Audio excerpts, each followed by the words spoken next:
உலகெங்கும் நிறைய கடவுள்கள் உண்டு. ஆனால் சிவன் அந்த கடவுளில் ஒருவனாக அடங்க மாட்டான். சிவன் உலகில் அனைத்து உயிரினங்களுக்கும் அறிவியலாய், அறிவாய், இறையாய் இருப்பவன்.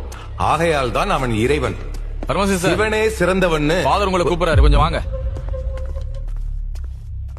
வணக்கம் ஃபாதர். வாங்க பரமசிவன் சார். நீங்க பாடம் நடத்துற முறை யாருக்கும் பிடிக்கலையே.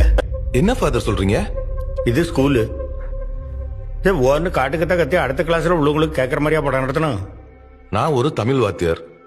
அதுவும் எடுக்கிற பாடம் பெரிய புராணம். அதை எப்படி அமைதியா எடுக்க முடியும்? கம்பீரமா தான் எடுக்க முடியும். அப்போ தெம்பாவளி நடத்துங்க. தெம்பாவளி தனியா, பெரிய புராணத்துக்கு தனியா மார்க் போடுதாவ, தமிழுக்குன்னு மொத்தமா தானே போடுதாவ.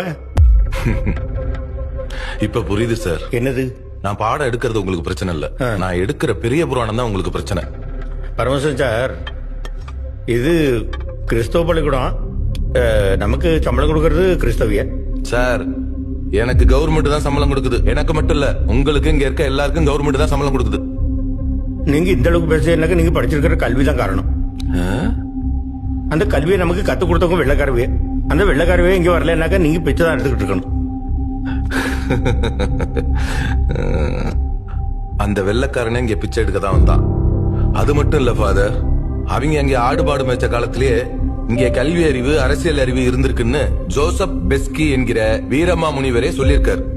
அது மட்டும் இல்ல, அவர் செத்ததுக்கு அப்புறம் தன்னோட கல்லறையில இங்கே ஒரு தமிழ் மாணாக்கன் உறங்குகிறான் அப்படின்னு எழுதி வைங்கன்னு சொல்லியிருக்காரு.